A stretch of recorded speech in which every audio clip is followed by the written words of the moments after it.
What's up, guys? Tyler here on the SG1 Sports YouTube channel. We're talking college football as week 3, probably a very underrated week here in college football. Not a lot of marquee matchups per se, but some very underrated matchups as, you know, the game we're definitely not going to be talking about is Tulane, Oklahoma here. I try to pick 10 of the best matchups every week.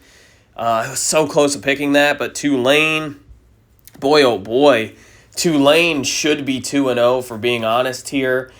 Oklahoma could easily be 1-1. Oklahoma's offense, Jackson Arnold, has just been very bad over these past 2 weeks. Oklahoma has a big game next week. Could they be looking ahead? I don't think so, but I think that's going to be a very intriguing matchup.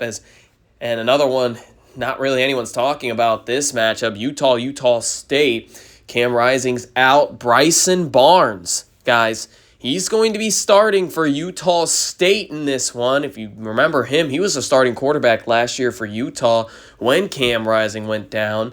That's now become an interesting matchup. The backyard brawl, another cool one, but let's go ahead and get rid of our upset pick, as I'm right now 0-2 on my upset picks. 0-3 if you do count week 0.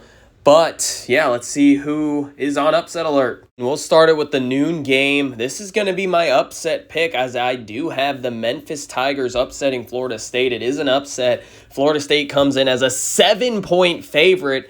FPI thinks Florida State will win this game easily, rather.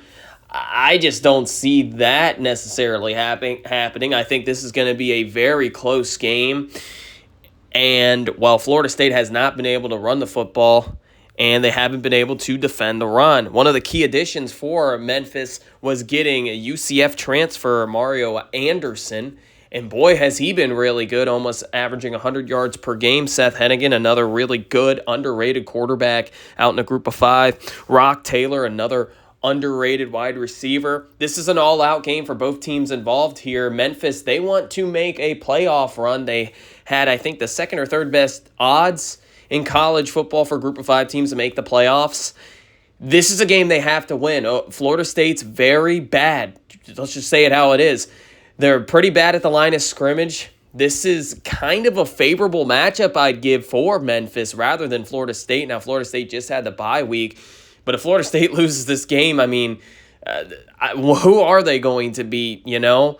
But I will also say this. Memphis is probably the best team Florida State will play up to this point. They're better than Boston College. They're better than Georgia Tech, at least in my opinion. So I'm worried for Florida State here. I'm worried about their line of scrimmage. I don't think they fixed it in 1 week, and this is a really good Memphis offense. Give me the Tigers pulling the upset.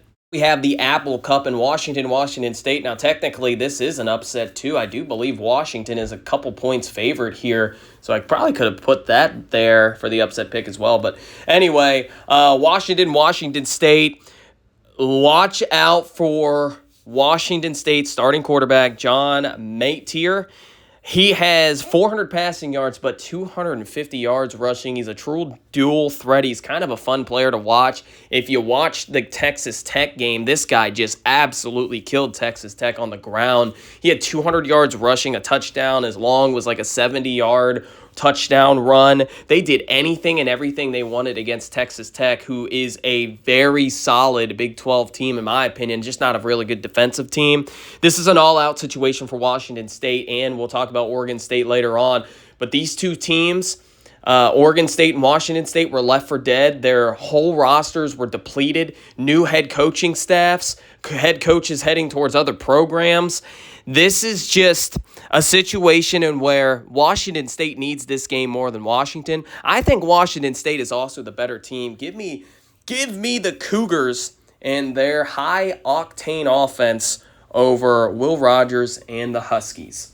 You know, a 3:30 game, Texas A&M takes on Florida. Both teams come in 1-1. Both teams cannot afford to start 1-2 with those schedules, especially Florida, in a situation in which if Florida wants to save their season, they got to start right here with a big win at home against a pretty solid, I would say, Texas A&M team. I think both these teams, however, are a little bit worse than I thought they'd be. But I like the Aggies in this game. Florida has a lot of players out. It looks like Graham Mertz is going to get the start, and I know Florida fans don't want to hear it, but that's probably the best decision that Billy Napier can make. I mean, I'm just telling you, this Texas A&M defensive line has elite talent every position, defensive tackle, left and right end, as well as their DBs are they were kind of a question mark, but still I thought they've played pretty solid thus far. Now A&M has given up a little bit of rushing yards, mostly in the second half of both games. In the first half, I mean, this team has given up like 2 yards per carry, and then in the second half, I don't know what's going on there, maybe conditioning. That's kind of weird with Mike Elko, but I just like Connor Wigman a little bit more here. I know he doesn't have so much experience in these types of situations. He's going to go on the road into a hostile environment. I just like the Texas A&M Aggies here. I think they'll have a little bit better offense for the rest of the season. And Florida, I just can't trust Billy Napier in this situation. This is if he loses this game, you're going to see a lot of pitchforks for the Gators. A lot of Gator fans here, and they're going to be calling for Billy Napier's head. They already are. And I'm hearing that he's already basically fired. I don't know if that's necessarily true, but I don't think he's saving his job here. I think Texas A&M is just a better team. They'll come on the road and beat Florida in a lower scoring 24-20 type of game. How about this game? Colorado State, probably the most underrated matchup here, as both teams come in 1-1. Both teams do have a blowout loss now. Colorado State lost to Texas. Come on, a way better team than Nebraska. But man, Colorado's line of scrimmage is just, I feel like it's getting worse and worse. And oh, by the way, Colorado State has some solid running backs. How about true freshman Justin Marshall, almost 100 yards per game now, averaging in the first 2 games there. Keegan Holes, I think he's more of a veteran running back, more of power as well. But also quarterback, wide receiver duo, Braden Fowler and wide receiver Torrey Horton. A lot of people love Torrey Horton. He's going to be in the NFL next year, breaking news. But anyways, and it's kind of weird that he didn't hit the transfer portal either. But anyways, yeah, this is a Colorado State team. They're going to be able to score on Colorado. I'm giving Deion Sanders too much benefit of the doubt. I really do like Colorado State in this game. I like Colorado State to cover. I think it's only at 7.5. Colorado State should have won last year at Colorado. But I'm going to give Deion Sanders the benefit of the doubt here. Shadur Sanders and Travis Hunter are going to be slightly too much. I don't know. I was so back and forth on this game, but I'm going to give Colorado the win here because they can't afford to lose this. The game of the week, LSU travels to South Carolina. I'm just being completely honest here. I think South Carolina is a little bit outmatched. Now, LSU played a very good USC team. Both those teams were evenly matched. I thought LSU was probably slightly better, but of course, Brian Kelly choked that game away, it felt like. Whereas South Carolina should have had a loss to Old Dominion, and then they come out and just surprise Kentucky. Kentucky couldn't throw the football. It was weird. They could do pretty much anything on the ground. I think Kentucky actually had, 150, 200 yards rushing? They had to abandon the rush game because they were down by double digits, and then the fourth quarter just poured on for South Carolina getting plus side field position. You're not going to get that against LSU. They have a much better, more experienced quarterback. I think they're going to Columbia and just beat them. I went kind of conservative with this score. I could see this being a blowout, though. Purdue taking on Notre Dame. Notre Dame coming off of an embarrassment at home to a very solid MAC team. I mean, let's just say it out how it is. We don't really know too much about Northern Illinois. Now, I'll tell you this much. I think Bowling Green's a better team than NIU. And, a lot of people are hyping up Northern Illinois, and I don't think Northern Illinois is going to win the MAC. And that's just how much of a bad loss it was. Shout out to Northern Illinois. They outplayed Notre Dame when it mattered most. However, Notre Dame needs to bounce back here. I don't think the season is 1,000% over, but it is 1,000% over if you do lose to Purdue. Number one, you should have never lost to Northern Illinois. That's obvious. But number two, you had 10 games on your schedule that were pretty obvious games you would win. The only two were your first and your last. Those were the questionable ones. At Texas A&M, you ended up winning that, and then at USC at the end of the year, which looks a lot trickier now.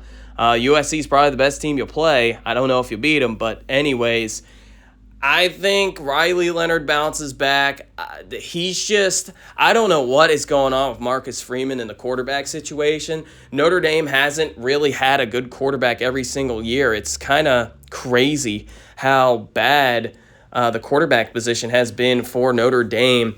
Now, Sam Hartman wasn't bad last year. He's obviously the best quarterback that Marcus Freeman has had, but he transferred in from Wake Forest and looked a lot better at Wake than he did last season. I'm going to trust Notre Dame here in that offensive and defensive line to click and hold forth this Purdue offense who Hudson Card, he is a very experienced and very solid college quarterback. But I just think Notre Dame's talent will overtake in this game, kind of like what it should have done last game. But nonetheless, give me the Irish. Next, this is Big Noon's game of the week there. Alabama travels to Badger country to take on the Wisconsin Badgers. Wisconsin has not played good at all this year. You know, people look at and point at Alabama and say, well, Alabama played really bad for 3 quarters against USF. I think Wisconsin has played 8 bad quarters in a row. Maybe you give them credit in the Western Michigan game in their last quarter there. I get fine 7 out of 8. Looked very bad against South Dakota. I'm sorry. I think Alabama will win this game. I am taking Wisconsin to barely cover. I think Wisconsin's defense is the saving grace. But Tyler Van Dyke, he hasn't looked good. Malusia is a solid back. But other than that, it's just really nothing for this Wisconsin team. Give me Jalen Milroe and the Crimson Tide on the road. Can we talk about how bad Oregon's line of scrimmage has been this season? And oh, by the way, you're going to play an Oregon State team that, well, breaking news, this is how they play football. They're going to smash mouth, run the ball up the middle. They're also going to use their quarterback in quarterback run situations.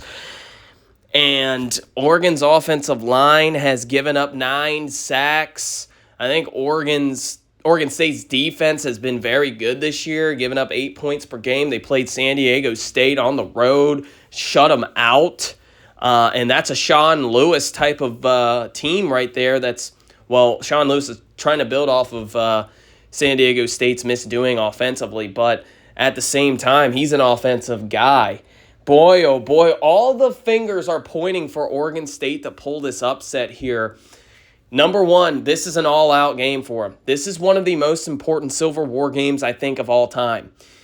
Oregon State was left for dead, like Washington State, and to basically fund for themselves, and you know, it's up to them to basically reestablish this program. Well, guess what? If you can win at home against your biggest rival, who's top 10 in the country, who is rather overrated, if we're being completely honest, who is very vulnerable with that terrible line of scrimmage, oh yeah, Oregon State will make a lot of noise. I just don't think so. I think the athletes, Jordan James, he's a solid running back for Oregon. He is actually averaging 99 yards per game, as I was talking about how bad their not just rush, but their offensive line has been.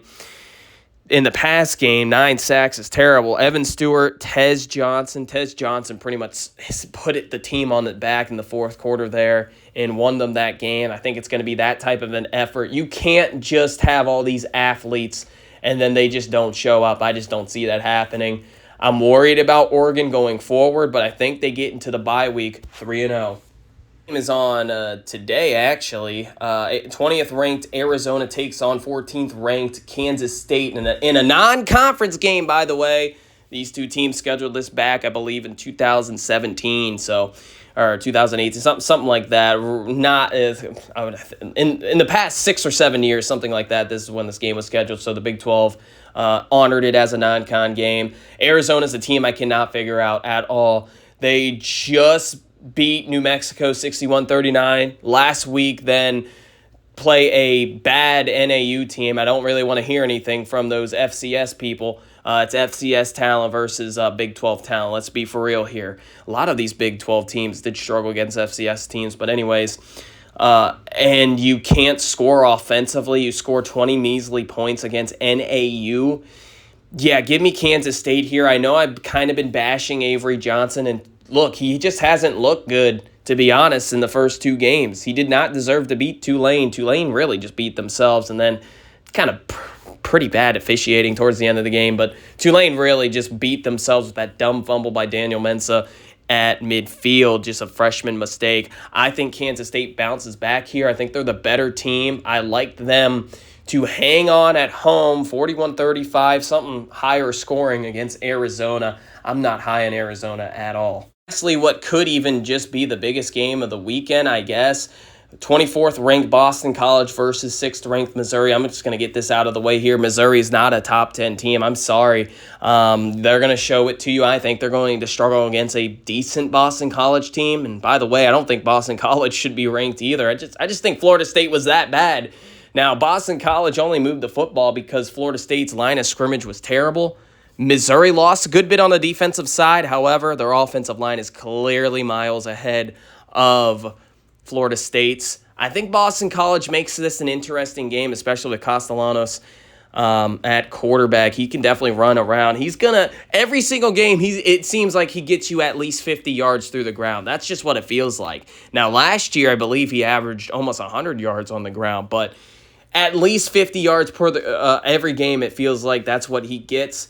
I like Missouri to win here. Boston College covers, and that's it for this week. This is an interesting week of college football because I really do think this is the first week of really Saturday that noon, 3:30, and the 7 o'clock hours all had multiple really good games instead of just 1 or 2 for the mainly 3:30 has just been a big letdown for college football, but I think that changes this week, but let me know what you guys think. Who do you guys think is going to win some of these matchups and even some of the other ones that we didn't talk about? I think I'm most intrigued to see that TCU-UCF game too as well. Didn't really talk about that one. How about Ole Miss travels to Wake? So let me know what you guys think, and I'll see you in the next video. Peace out.